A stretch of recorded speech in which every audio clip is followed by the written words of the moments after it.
আসসালামু আলাইকুম। আপনারা আজকে দেখতেই পাচ্ছেন যে সিলেটে আনকমন একটা প্লেস। এখানে অনেকে আসছে, অনেকে আসে নাই। তো যারা আসছেন এরাও দেখবেন, আর যারা আসেন না আপনারাও দেখবেন। এখানে পাহাড়গুলো, এটা কিন্তু সিলেটেই পড়েছে। সিলেটে কোন জায়গাটা আমি বলবো না, ভিডিও শেষে বলবো। এখানে ন্যাচারাল প্লেসটা অস্থির লাগছে, রাস্তাগুলো অসাধারণ অসাধারণ। এখানে যে আসবে মন ভরে যাবে। পাহাড়ি রাস্তাটা কিন্তু সেই লেভেলের, মন কেড়ে নিবে, কি বলবো। আর এটা হলো রাবার বাগান। এখানে রাবার বাগানটা অনেক বড়, বিশাল বড় এরিয়া জুড়ে রাবার বাগান। অ্যারাউন্ড 5 থেকে 10 কিলোমিটার হবে রাবার বাগান।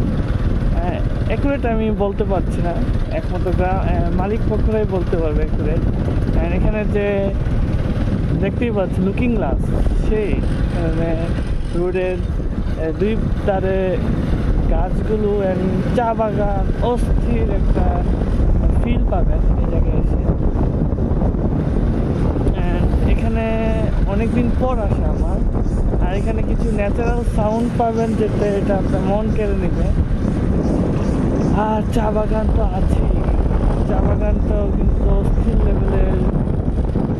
চা বাগান একটা আমরা যাচ্ছি গ্যাসফিল্ডের কাজ দিয়ে। এখানে রোডগুলো অস্থির লেভেলের রোড। পাহাড়গুলো তো দেখতেই পাচ্ছি কত সুন্দর সুন্দর পাহাড়। এখানে রোডটাও অনেক দীর্ঘতম, 10 কিলোমিটার এরিয়া জুড়ে। আর এটা হলো মালিকানাধীন রোড গ্যাসফিল্ডে। আর এখানে একটা সুবিধা কি, যে সন্ধ্যার পরে এখানে লাইট ফিটিং করেছে, লাইটগুলো অনেক সুন্দরভাবে জ্বলে। তো আজকের ভিডিওটা একটু শর্ট করবো, আপনাদের কাছে কেমন লাগছে একটু কমেন্ট করে জানাবেন। আমরাও অনেকদিন পর আসা। আর রোডগুলো তো দেখতেই পাচ্ছেন স্মুথ, কোনো ভাঙ্গা নেই। আর সবার রমাদান কেমন চলছে অবশ্যই জানাবেন। আর আমরা এখানে দুই ফ্রেন্ড চলে আসলাম টাইম পাস করার জন্য। ন্যাচারালে যে কারোই অনেক ভালো লাগবে এই জায়গায় আসলে।